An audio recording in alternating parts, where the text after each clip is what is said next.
Alright everybody, so here we are. Ultimately got a bug and I'll have to fix that. I can share my entire screen. The thing is that I have only one screen right now, and while just going through the live stream, I actually watched the videos, and because of that thing it's kind of gets hard for me to just simply share my entire screen. But okay, whenever I get stuck with the error, I'm definitely gonna be sharing the screen too.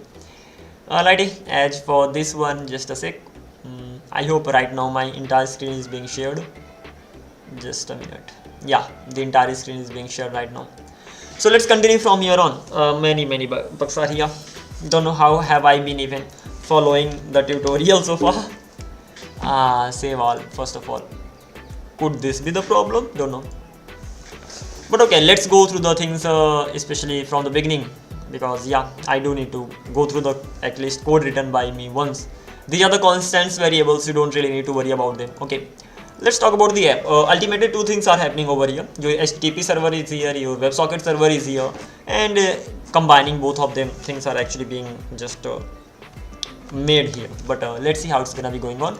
First of all, this is the connection of array. Okay, first of all, I just wanna have overall look on the code, and after that I wanna figure out exactly what could be the reason behind the error that I'm getting.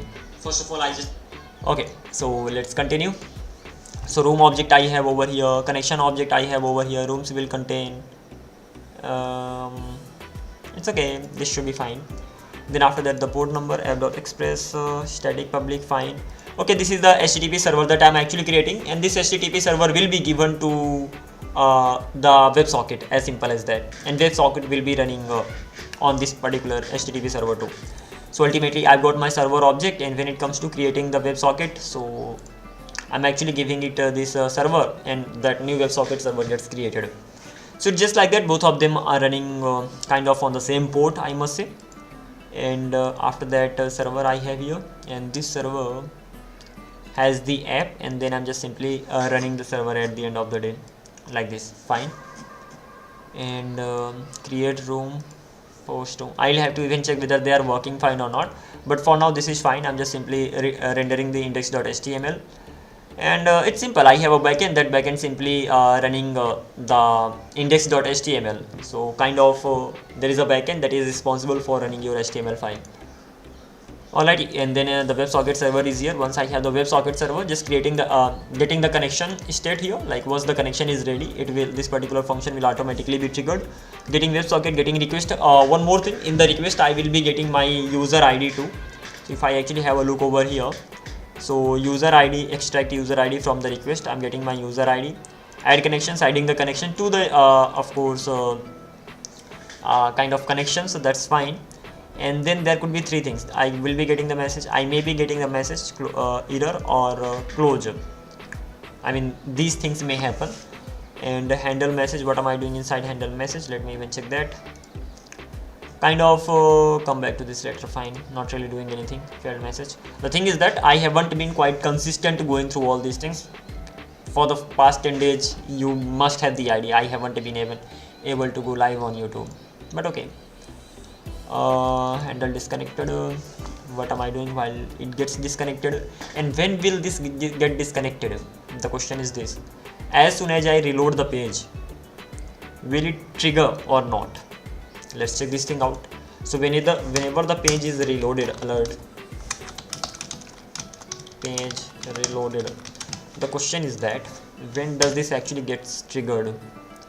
So whenever the page reloads, these are the just simple normal routes, so they will be running only when those are the request comes here. But as for this particular one, whenever I reload the page, at that time the request comes here, and this index.html file is rendered, and this should be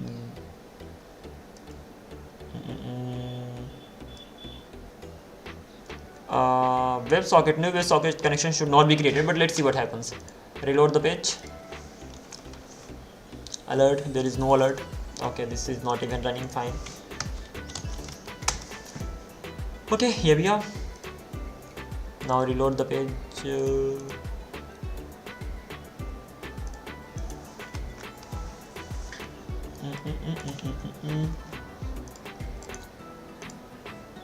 Why am I facing this error? Okay, alert is not defined. Alert is not defined. Turns out. Of course, on the Node.js, I mean server side, we don't have alert, so I can just simply log the value over here. So whenever we reload the page, it should not have any effect this side, if I'm not wrong. So ultimately, WebSocket connection is created only once, CLG, but just wanted to be sure. Page reloaded, so that the page reload does not have any effect, at least on the WebSocket. Then I can just simply continue from here on. So one more thing, I'll have to actually restart it.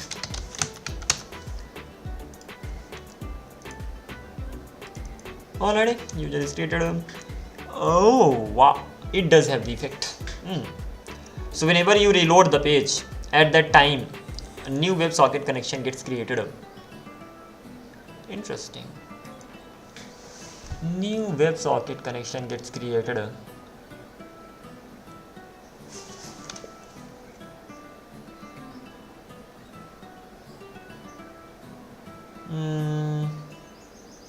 I'm missing something. Definitely I'm missing something, because directly it cannot do that. So it must have a client WebSocket client that must be sending the request over here. That is actually something that's happening. So this WebSocket connection doesn't directly get called, rather there must be a client. For that thing, I can go to here, WebSocket.js. So there are actually many things. Let's go through them one by one. But definitely the server WebSocket cannot be called directly from the client. So that means there is a WebSocket client that's actually just simply getting connected. So I'm inside my main.js. Let's go through the things from here on. So inside this, first of all, I'm simply initializing the UI. Even before that, getting the user ID. It is just a random user ID that I'm actually creating. Once I have the user ID, whoever the user is there, the user ID will be created for that particular user. And then I'm simply initializing the UI. And when it comes to initialing the UI, in the sense setting up everything, user or session element, adding the inner HTML in the user session ID element. And what is that? This is the thing I'm talking about. This is where this particular ID gets added. And state set user. In the state, I'm just simply setting the user. What is the user of state, so that I can just simply get the state and update the UI, as simple as that. Set up model functionality. Okay, to set up model functionality, what am I doing over here? Set up model functionality. Let's check this thing out. What am I doing over here? Info model button, on click, open model, close model, on click, close model. Okay, window, on click. Ultimately, this is what happening over here. If you click on this model is going to be on, otherwise it's gonna be off. It's actually gonna be closed, not off. Alrighty, this is pretty much simple. So set up models event simply handles the model related stuff, whether when the model should be on and when it should be actually closed. That's done. Open model, this is the function that you are creating for opening the model. This is the function for closing the model. Again, you will be using the class list, adding the hide and the show classes that you have created inside the style.css and all. So this is pretty much simple. If I were using TypeScript over here, it could have been even simpler, like straightforward, but never mind. This is not the project by me, rather by the tutor. Then I will be creating on my own. Input room element, blah blah blah blah. Simple. This is the input that I'm talking about over here. Whenever, as soon as you add enter, it just simply calls the add user. It simply calls create a room button. It simply clicks that, and create room button means the new room will be created. So this particular button gets clicked automatically as soon as you click enter over here. So you enter the input, and then as soon as I click enter, that click button will automatically be clicked, because that's what the logic is saying, right? So this is pretty much simple. So far so good. And apart from this particular thing, then we have creator to proceed to room. There are two things. There is a creator and there is a person who joins the room. When it comes to a creator, as soon as creator joins the room, creator should automatically be redirected to the room. But when it comes to a user who actually joins the room, the user should be able to just simply click on join, and then the user should be join the room, right? So what we are doing over here, that landing page container style display none. So landing page container, in the sense this particular landing page that we have over here, so we are just simply gonna be hiding that. And after that, exit button class list dot add hide exit, there is an exit button, and that's also gonna be hidden. So right now you cannot really see an exit button. And then room interface, class list, remove, hide. So there is something called, there are two things. There is a landing page container, there is room interface. By default landing page container will be visible. Then as soon as you this creator to proceed function gets called, it will be hidden, and this new room will be interface will be visible.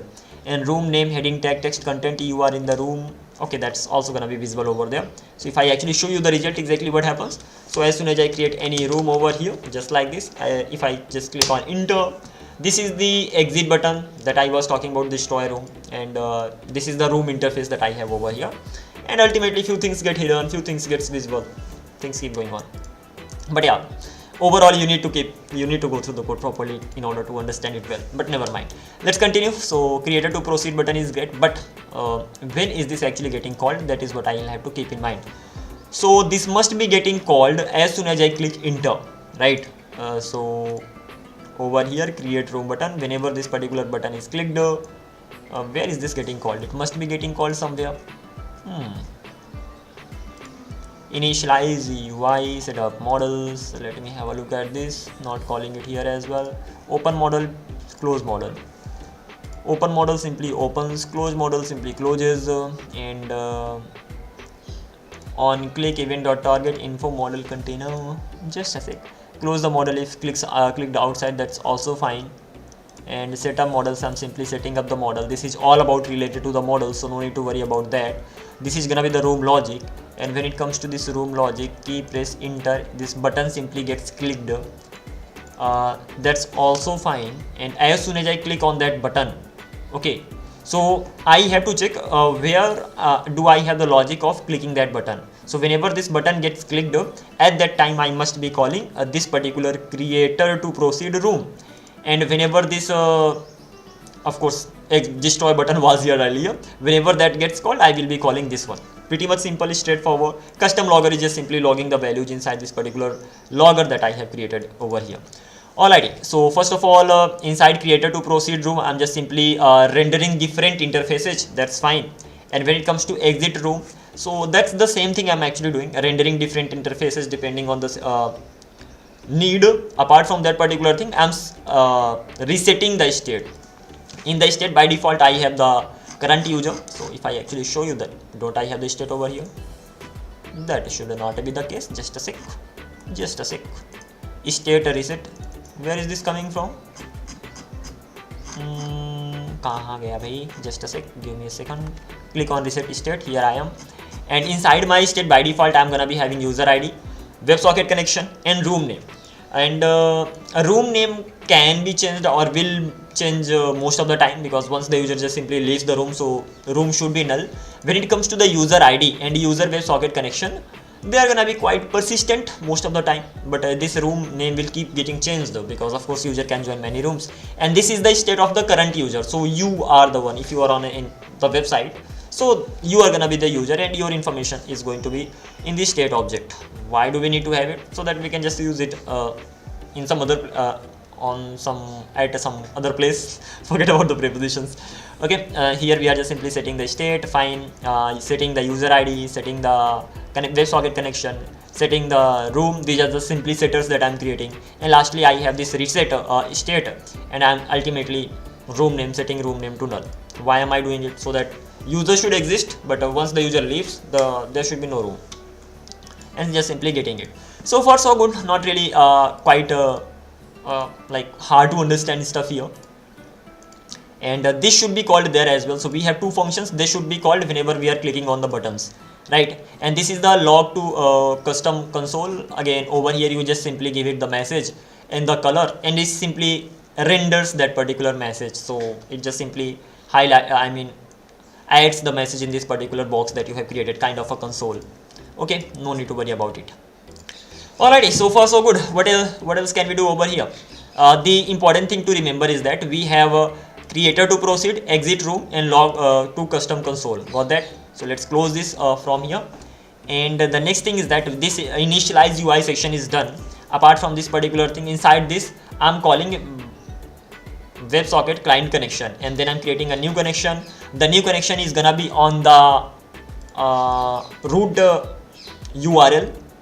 Ultimate, I hope this is called root. And I'm just simply sending the user ID as well. And as soon as this gets called, it simply connects to the server connection. So there are two things. There is a client side WebSocket connection, there is server side WebSocket connection, and when both of them are up and running, they just simply connect. And because of that thing, as soon as this particular part runs, so ultimately this WebSocket connection, ultimately I'm talking about this one, which actually has this server. So I have given usually what do we do? WebSocket connection, let me even check this thing out. WebSocket npm, we give it some kind of port number, and it runs on a port number, and then another WebSocket connection also runs on the same port number, and then they connect something like that. Let's see. Okay, so what we are doing over here, we are actually giving it a port. This is gonna be the server side code, of course. So sending, receiving data, sending binary data, simple server. Here we are creating the server, and what we are actually doing it, we are actually giving it a port number. So this WebSocket runs on a port number by default, and what we are actually doing over there, we are actually giving it the server. And what is this server? This is the HTTP server. Okay, and this HTTP server has the app. Okay, app is the Express app. So first of all, HTTP server gets the app, Express app. Okay, so we can call Express related stuff here. That's easier to just write. And then I'm just simply running that particular server. Server runs on maybe 8080 port, and because of that thing, and this particular WebSocket, this will be running on that particular server. So there is a server, that server HTTP server, that server itself is using Express 2, and I'm giving that server to my WebSocket. My WebSocket will be running on the same port, kind of on /route. Okay, this is as simple as that. So it is actually running on the /route, and that's what I'm mentioning over here. Like, instead of mentioning the port number, I'm just simply giving it the server, and server will handle everything. And on the client side, what we usually do on the client side, come on, I should be getting an example here too. Okay, client authentication, my bad. Connection on WebSocket connection. So I should be getting an example here. Yeah, I'm not getting that, or I haven't had a look at this properly. Okay, here it is. Literally, I think this is the one. When it comes to connecting to the server from the client side, we actually give it the URL. I forgotten it, but to be honest, I wrote the code 4 months back. Not 4 months, so at least not 4 months, but 2 months back minimum. Okay, but yeah, we do give it the URL. So WS localhost and all. This is how you just give it the path, because by default, if you are not using HTTP server, so you give it the port. Giving it the port, that means it is running on that particular port. On the basis of that port, you can actually create the URL over here and give it the URL, so that this particular client side WebSocket is actually able to connect it to your server WebSocket. As simple as that. But what is the important thing here is that you are actually giving it the port. You are actually giving it the URL, kind of the path where it actually needs to go and connect, right? And that's the same thing we are doing over here. So first of all, we gave it the server. That means it is actually running on 8080 port on /route. Okay, why on /route? Not even /route. Forget about the /route. It is running on 8080 port, and whenever we are gonna be sending any request to the 8080 port, this WebSocket connection will be triggered if that is a WebSocket connection request. As simple as that. So from my WebSocket, what I'm actually doing, I should be able to get that. Come on, can't I see that today? Here it is. So new WebSocket, the path is this. The path is in the sense, this is the simple, this is the path for that particular WebSocket server. So it just simply gets connected. Having said that, I do need to dig deeper into it, but if I'm not wrong, this is the path to that particular WebSocket connection, because by default, what do we do? By default, we just give it the path, right? It automatically goes to that particular path and just simply gets connected. And the same thing is happening over here. It will automatically go to / in the sense what? / in the sense, I'm a bit not sure about the things here, but I cannot even be wrong. So I am sure whatever I'm saying, that is not wrong, but how the flow actually goes here is something. a little worrisome. Okay, so WebSocket server is there. I'm actually giving it the server. Gonna be taking the help of a bit help of AI, and then I will be going ahead. It's not like I don't understand the flow, but I need to be really sure about it, and that's why I'm gonna be taking the help of it. So this is the WSS server I've created. How will I be sending the how will I be setting the URL in WS client? Let's see. When you create a WebSocket server like this server, it means your WebSocket is running on the same HTTP server express node that you passed in server. So your client URL will be based on your server's host plus port. Server's host, localhost, port is gonna be 8080, so it will be based on that. So what are my WebSocket client URL format? If your server is running on localhost this, so ws / localhost 3000 port.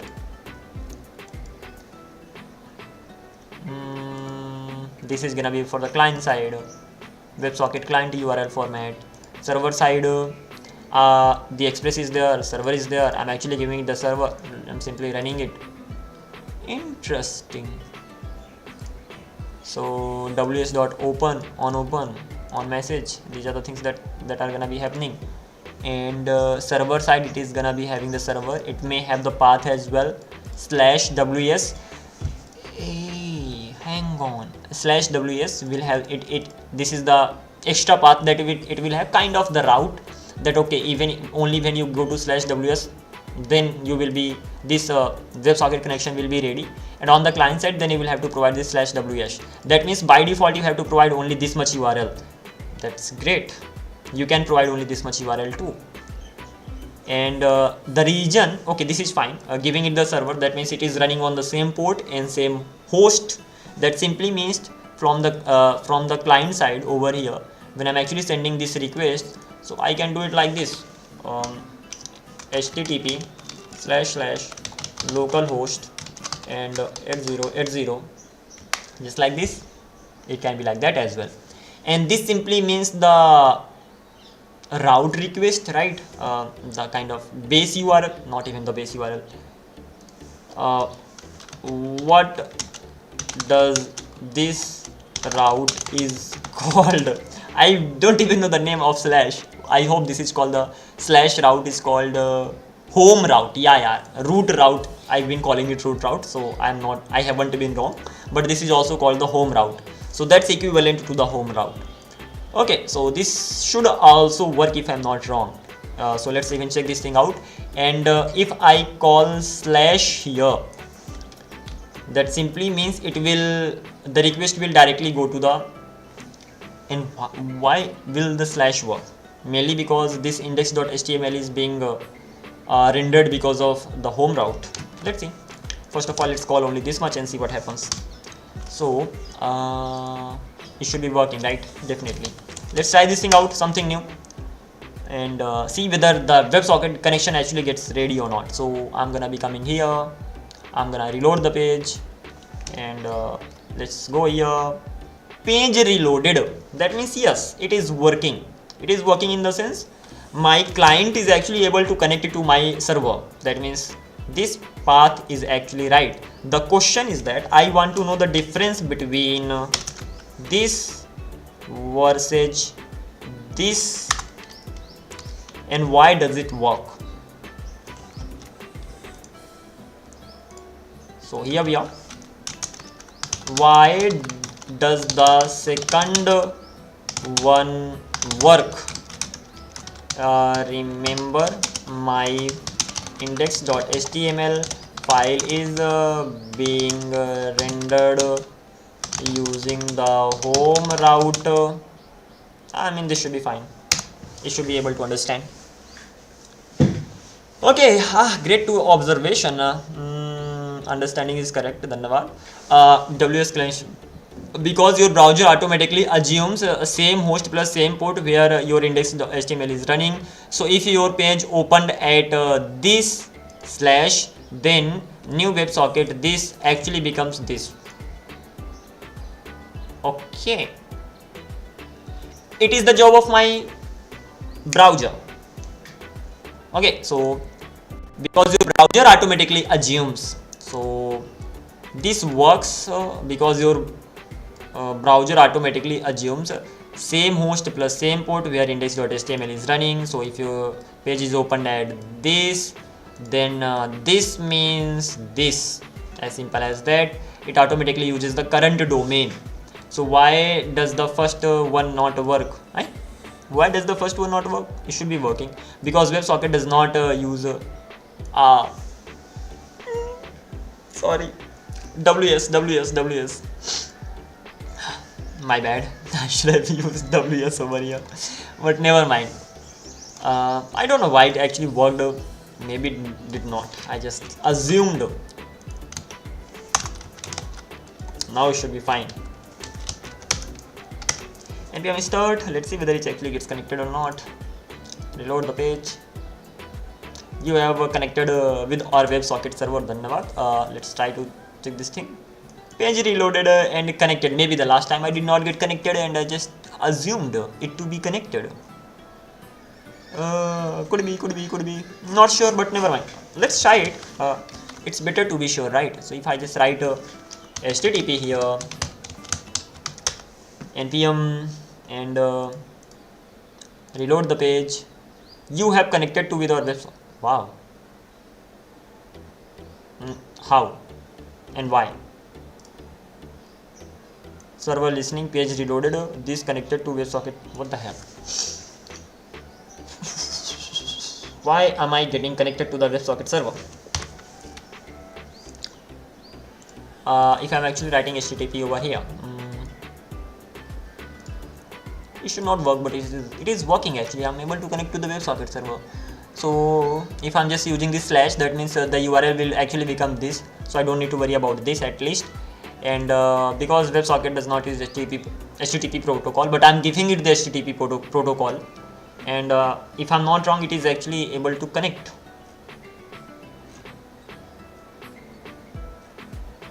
Okay. Let's see.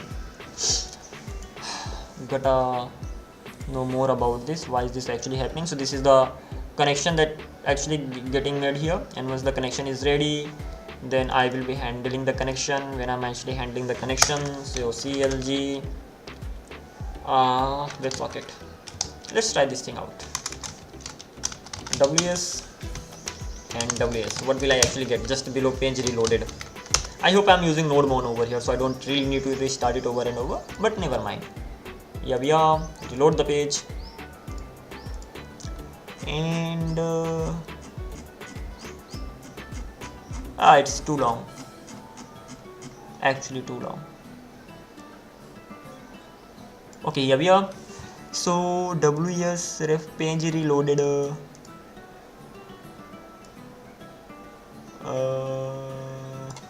Ask ChatGPT, who will just dig deeper into it like continuously. I'm not even sure I will get the right answer. So why is this working even when using HTTP protocol?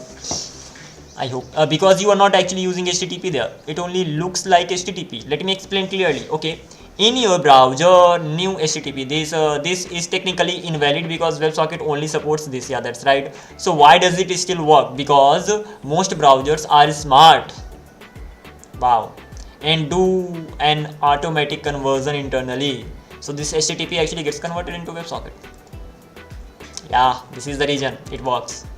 Your server logs shows this to user. This connection is happening through the WebSocket handshake, not HTTP GET request. Even though the string contains HTTP, the browser upgrades it.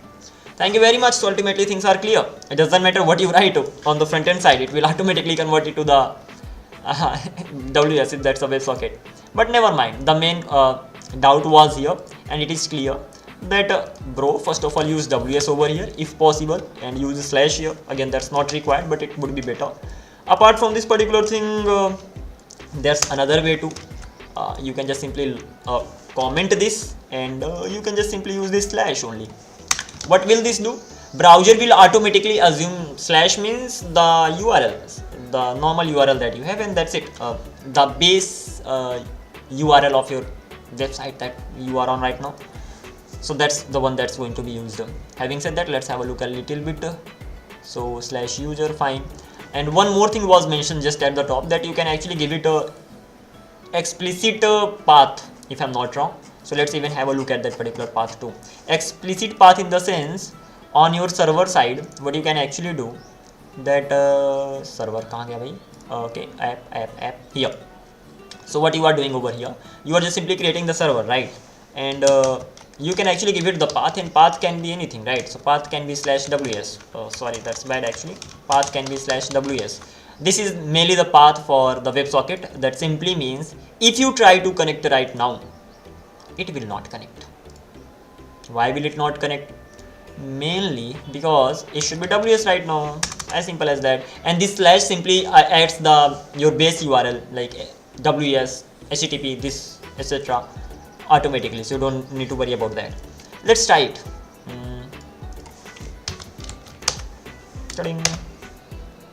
Alrighty, here we are, and this should be the one. Here we are. Reload the page, and guess what? We are not getting any message over here. Rather, we are getting an error. WebSocket connection WS localhost failed. Why it failed? Because of course there is no WS localhost 8080. I mean running. And the path is actually WS right now, so I will have to add WS just right here, and then it should be working if I'm not wrong. Let's see. Reload the page. Sorry, let's reload the page, and congratulations, it worked. So yeah, it is like that. Glad to know the thing here, it's actually working. Nothing could be better than this. Having said that, I had better go with this much only. And hang on for a sec. Yeah, this is fine. I'm gonna be going with this one. I may even comment it.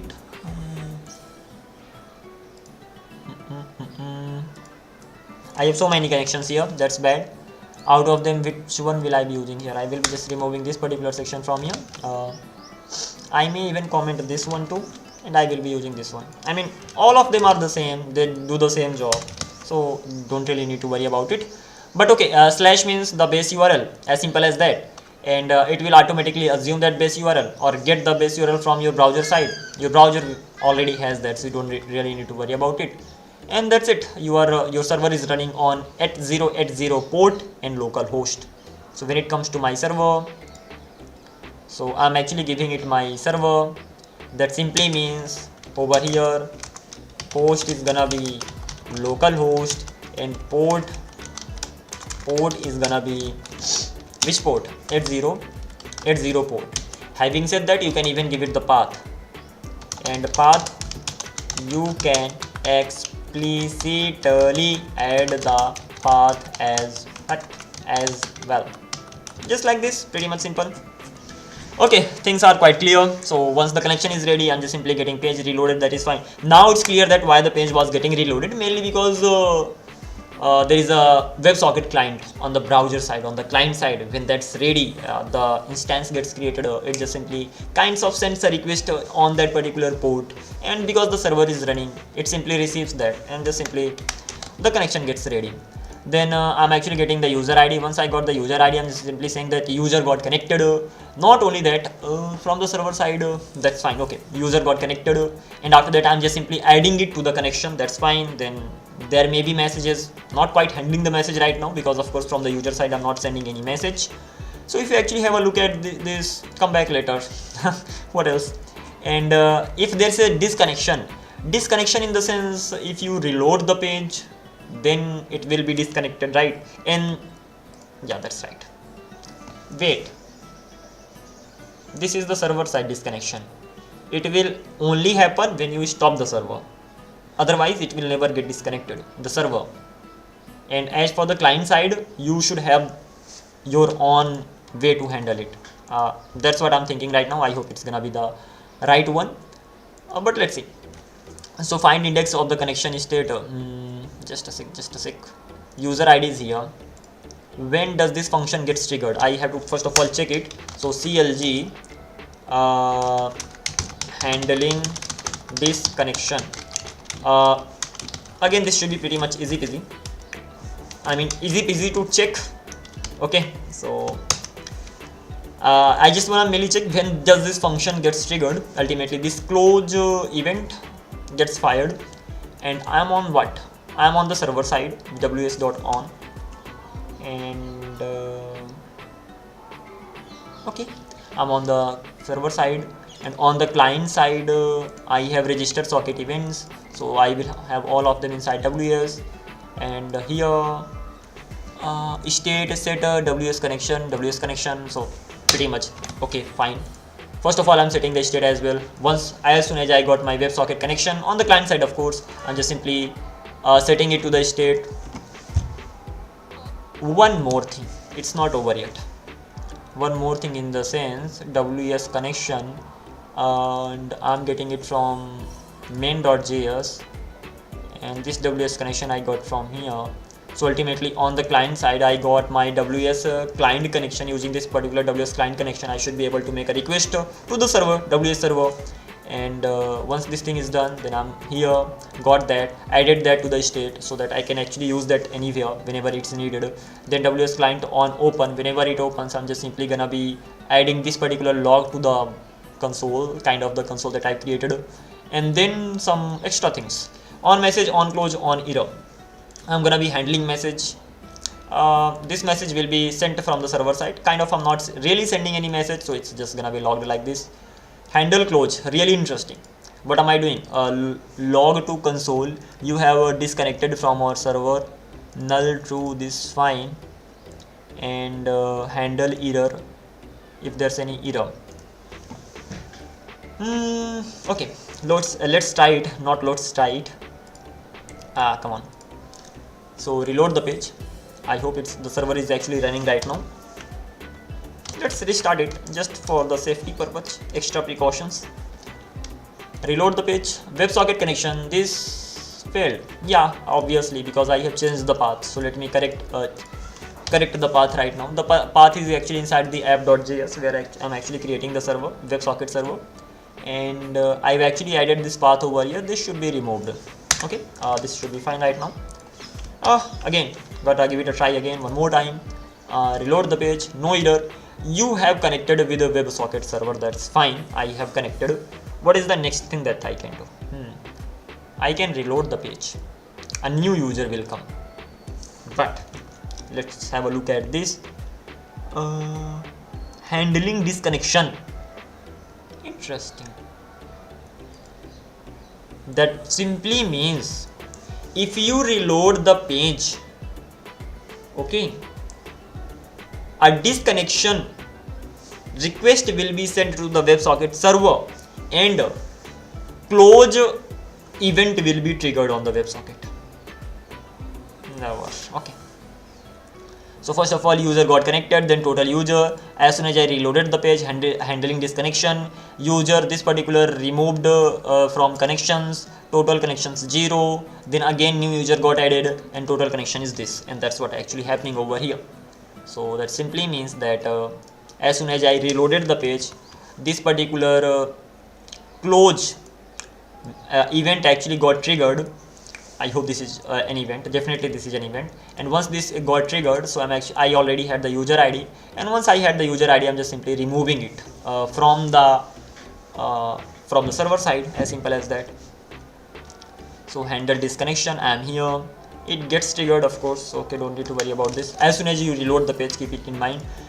Connection index, using connections, you are just simply finding this index. So connection.user ID should be equals to user ID.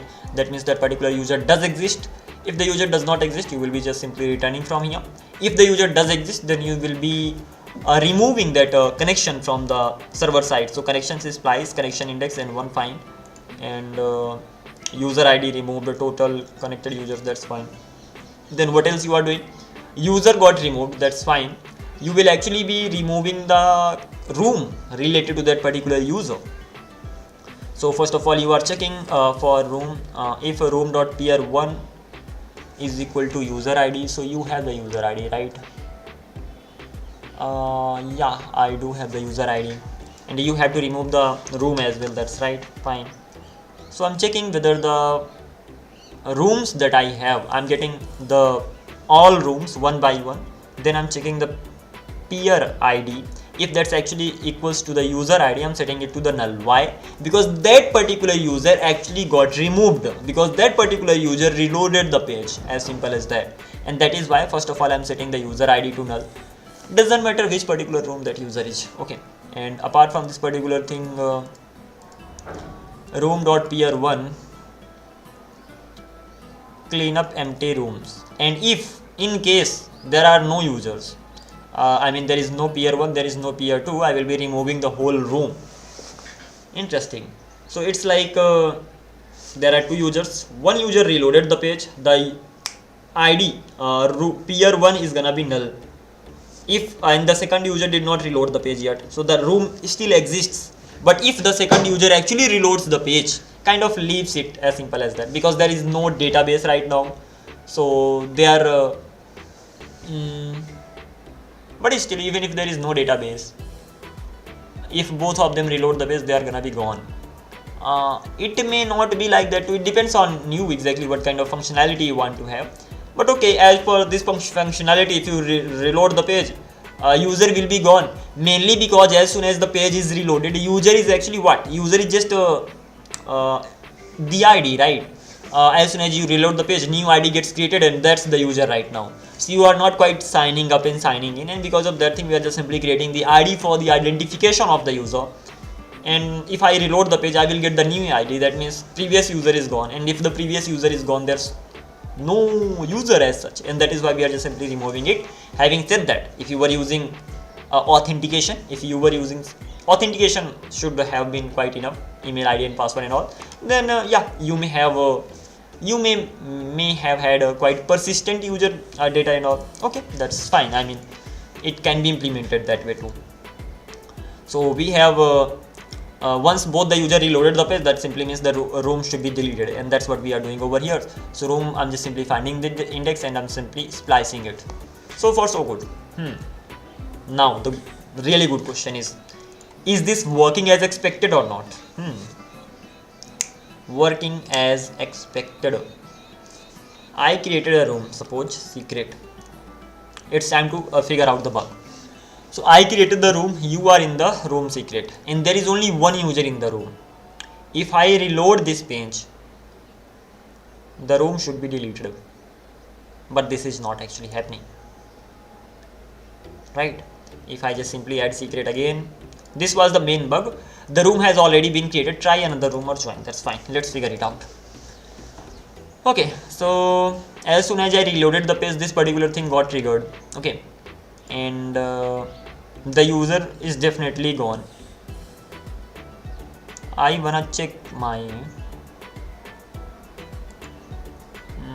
this connection index, and how am I getting the connection index? Based on the user ID. So the user ID I have, based on that particular user ID, I'm getting the connection index. But as soon as I reloaded the page, this will trigger, and at that time I will already have the user ID. And let's check this thing out. CLG user ID. Do I have the user ID over here? Let's see. So whenever I reload the page, okay, what is the reload the page? First of all, the user ID is 698334. Reload the page.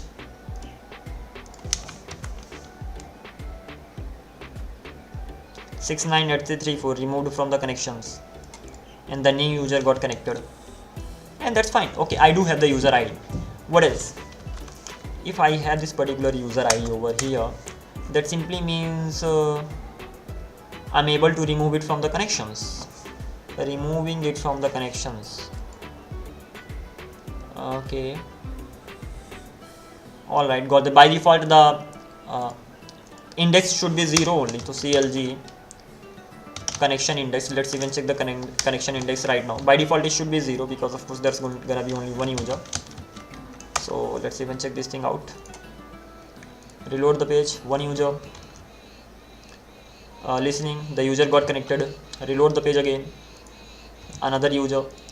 So the previous user got removed, the index was 0, that is fine, 0, and the previous user got disconnected and new user got added. Okay, so yeah, it is working. And when it is actually working, that simply means using that particular index connections splice connection index and 1. Interesting, fine. So I should not have any connections right now, and that's what is actually happening over here. The second thing is this remove rooms, and main problem was this code only. So rooms dot for each room, okay, remove the user from the room, remove the user from the room.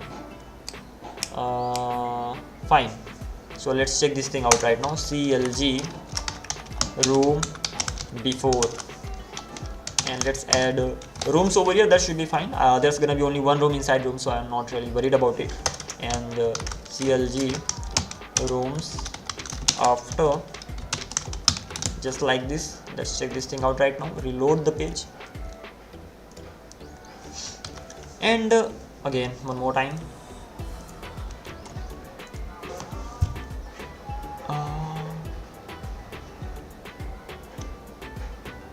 Am I not logging it? I am logging it inside rooms, because there is no room, so there is no response. Sorry for that. So let's do it too. And one more thing before anything else, CLG rooms is gonna be this as well. Why not? I mean, let's give it a try. So reload the page. No room, fine. One more time. Okay, room is null, and previous user got disconnected, new user got connected. That's also fine. Let's create the new room. Create new room got created. As soon as new room got created, how can I log the value of the new room? Okay, new room got created. Alrighty, welcome back, and let's continue. So one more thing that I was actually worrying about, that I send a request to create the room, right? So that simply means the request comes here, and whenever the request comes here, at the end of the day, I want to check whether the room actually got created or not. So first of all, I got the body and all, and just simply getting the stuff. Again, if the room actually gets created, I want to log the room. So CLG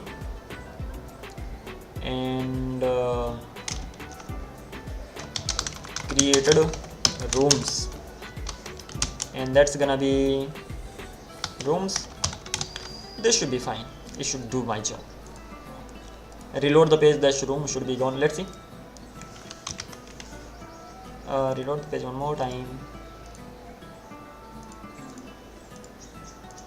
Empty room, fine. If I try to create the same room, room got created, and yeah, here I'm getting. So created room is gonna be room secret peer 1. This peer 2 is still null. So peer 1 is actually my ID, the current user's ID that is connected. So this is the ID that is here. And peer 2, of course, there is no peer 2, so that is fine. And now the question is, if I reload the page, what will happen? I reloaded the page.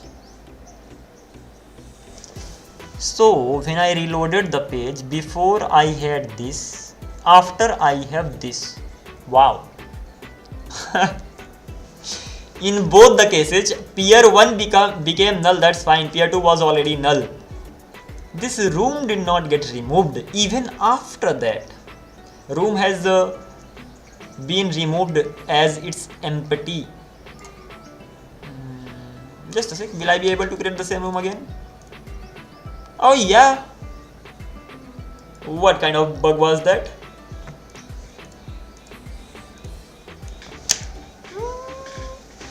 Literally, you must have seen that. I don't know whether you saw that or not. Earlier, I did not really change anything. I haven't changed anything in my code. I've been just simply logging the values and checking how the things work, and checking it got fixed though. This is strange actually. So now room actually getting removed. I did not do anything. Honestly, I don't know what could be the reason behind it. But right now I'm not getting the error, and I haven't really changed anything at all. So if you actually have a look at this, reload the page. So this is the new room I'm creating. Okay, the room got created because there's only one user. So if I reload the page, the room will be deleted. So let's simply do that. The room got deleted. If I try to create the same room again, here I'm able to create the room, literally. And this destroy button is actually working. It's bad, yaar. I don't know. I did not change anything. Literally, I did not change anything. Or maybe by mistake I made something right. Earlier I was getting the error. Now I'm not getting the error. What could be the reason behind that? But okay, now I understand the code. This is the best thing. Earlier I did not understand it well, but now I understand it well. Okay. And apart from this particular thing, room, after I have just simply added these consoles. And okay, that's it. Maybe the bug got scared. He's about to know the error, so let's go away. And never mind, it's fine. Overall things are great. What exactly am I doing over here? But yeah, why has the error gone? And why was I getting the error earlier? Cache related stuff is not here.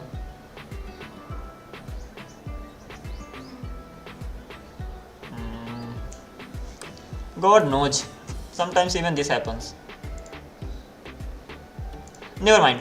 This is the create room, post request. This is the destroy room, post request. Both of them are working right now. The WebSocket server you are creating, giving it the server. That means it will be running on the same port and the same local host. And then you are creating the connections. Once you got the connections, you are just simply handling the connection. You are getting the WebSocket and the request. Inside the request, you will be getting the user ID that you will be sending from the client side WebSocket. As simple as that. And once you got that over here, you are just simply handling these three things: message, close, error. This close gets called as soon as you reload the page. So it will be, yeah, whenever you reload the page, WebSocket page, so this WebSocket connection is going to be closed. As simple as that. New connection will be ready. So whenever you reload the page, a new connection gets ready. That means previous connection gets closed, and that is why this particular event gets triggered and this particular function runs. Okay. And that's it, nothing else. I mean, overall things are same, easy peasy. Okay, take it easy. So inside UI utils, I have all the code related to UI. Inside state, I have all the code related to state. Inside WebSocket, I have all the code related to the WebSocket. Inside constants, I just have my constants. Inside Ajax, I just have the fetch functions that I have created. So over here I'm actually doing nothing. This is the fetch method that I'm actually using, and those are the methods for create room, and another one is for destroy room. So it simply means that they are just simply sending the request to the server. As simple as that. So Ajax means Ajax related code, constants, state, UI, and ultimately all those things are connected to the main.js. And inside my main.js, here I have these buttons: create button and destroy button. Inside my create button, I must be calling log. Okay, that's fine. But one more thing, create room. Yaar, one thing is missing. As soon as I create the room, let's check whether I have this here. Yeah, here, creator to proceed room. So as soon as the room gets created, the creator automatically gets redirected to the room. So that's what I was mentioning over here, and this is what we actually saw inside this. So I told you this must be getting used somewhere, and this exit room must be getting used inside the destroy room. So let's even check that. Go to Ajax, and over here we are destroying the room here, and we are exiting the room here. As simple as that. What we are doing inside the exit room, we'll just simply reset the state. Once the state is reset, there is no user. Once there is no user, new user is gonna be there, because as soon as you reloaded the page, new user will be created, and the information related to that particular user will be set. But before that, you need to make, oh sorry, hang on. If I actually delete, new user will not be created. If I actually destroy it, server failed to find the, okay, just a sec. Hang on. Reloading the page and clicking on destroy button, both of them are different. I mean, they do the different job. Create the button, room created, the room user is this. Yeah. Okay, here it is. The thing is that as soon as you click on the destroy button, only the room gets destroyed, nothing else. And the user still remains there, and I think that's the same thing you must be doing over here. So inside reset state, what you are doing inside reset state, you are just simply resetting the room name. That's it. You are not resetting the user ID, you are not resetting the WebSocket, because the user is still there. You haven't reloaded the page. User ID will be the same, WebSocket connection will be the same, only room name is gonna be destroyed. As simple as that. I hope this does make sense. And right now we don't have any error, so that simply means that after getting the work done that I've actually got, I just got a call for some work. So after getting that done, I can just simply continue from here on and relax. From this day onwards, I'm gonna be giving my all. Like, even I'll be focusing more than earlier, because there's been a huge gap of 10 days. Not gap actually, I haven't been going live, but just for an hour or so. That's been pretty much bad. Never mind, let's continue. I'll be catching up soon. Until then, take care, see you, and bye bye, take care.